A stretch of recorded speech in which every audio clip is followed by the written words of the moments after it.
안녕하세요. 채쌤입니다. 오늘 책은 영리한 공주, 난 책 읽기가 좋아 3단계 책입니다. 작가는 다이애나 콜즈입니다. 이 책 영리한 공주도 참 많은 것을 생각하게 합니다. 이 글의 왕은 보석을 무척 좋아하지요. 결국 그것 때문에 자식을 팔아먹게 되지요. 자신의 행동이 딸의 목숨과도 직결되는 위험한 것이지만 자신의 욕망을 위해 그러는 것을 보면서 지금 우리는 대상이 보석이 아닐 뿐이지 부모의 욕심으로 아이의 꿈과 희망을 저버리고 있지는 않나 하고 반성하게 됩니다. 옛날에 아주 부자왕이 있었어요. 왕비는 세상을 떠나고 외동딸 아레트 한 명뿐이지요. 그런데 이 왕의 관심사는 오직 보석뿐이지요. 공주와 놀아주거나 이야기를 하거나 할 시간이 없어요. 다행히 아레트는 현명한 시녀에게 읽기, 쓰기, 옷 만들기, 그림 그리기 등을 배웠어요. 그러나 왕은 공주가 단지 자신에게 많은 보석을 줄 수 있는 사위를 얻고 싶어 했답니다. 공주란 아름답고 매력적이면서 영리하지 않아야 한다고 생각했어요. 왕은 공주의 영리함이 소문나기 전에 결혼을 시키기로 했어요. 첫 번째 구원자는 덜라보어 왕자입니다. 그 왕자는 아레트 공주와 장기를 두었는데 물론 한 번도 이기지 못하자 자기 나라로 돌아가 버렸어요. 그 후에도 여러 왕자가 왔었지만 모두 되돌아갔어요. 여러 달이 지나고 나쁜 마법사 복스가 고약한 음모를 품고 찾아와서 공주와 결혼하겠다고 합니다. 결혼 후 정말 공주가 영리한지 3가지 일을 시켜본다고 해요. 그런데 만약 실패하면 공주의 목을 베어도 좋다는 증서를 써달라는 것이지요.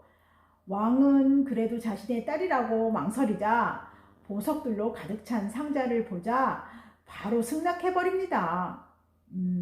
정말로 이런 부모는 없겠지만 의역해보면 부모로서 이런 무지한 행동을 한 적이 없을까라는 생각이 듭니다. 다행히 아레트 공주의 시녀가 마녀라서 마법의 반지를 줍니다. 그것은 소원을 3번 들어줄 수 있답니다. 마법사와 결혼식을 올리고 마법사의 어두침침한 성에 다다랐지요. 이제 공주는 쥐가 우글거리는 지하 감옥에 갇혔어요. 자, 이제 아레트 공주는 어떻게 했을까요? 지하실이라는 자신의 환경에서 할 수 있는 일을 했어요. 먼저 깨끗이 청소를 하고 이것저것 필요한 것을 찾아서 자신이 거처할 수 있게 하였답니다. 다행히 요리사 앰플 아주머니가 마법사 몰래 맛있는 음식을 잔뜩 갖다 주고 용기도 주었어요.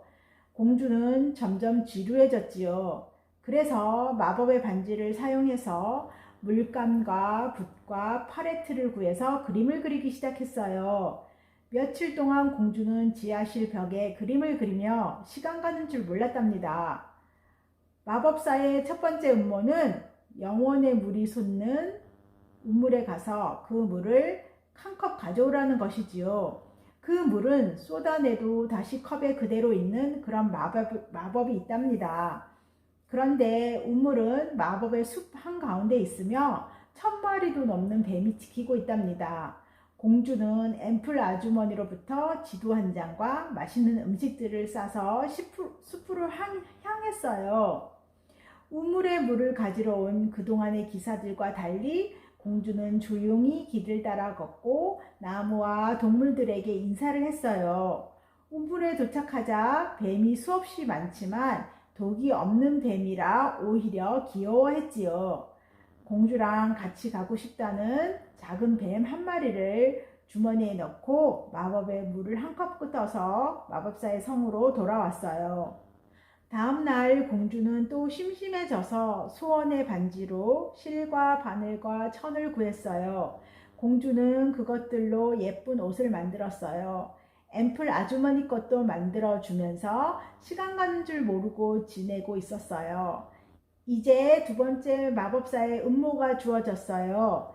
바람 바위에 가서 검은 독수리 둥지에 있는 루비를 가져오라는 것이지요. 그 루비는 아픈 사람에게 얹으면 병이 바로 낫는 신비한 보석입니다.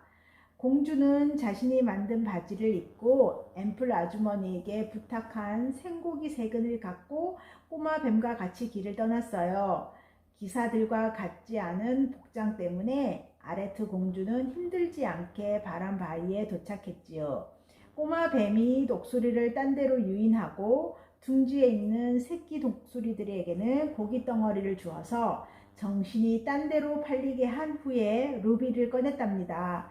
무사히 마법사 성에 도착했지요.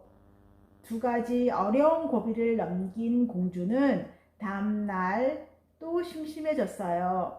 그래서 마지막으로 사용할 수 있는 마법의 반지를 사용하였답니다.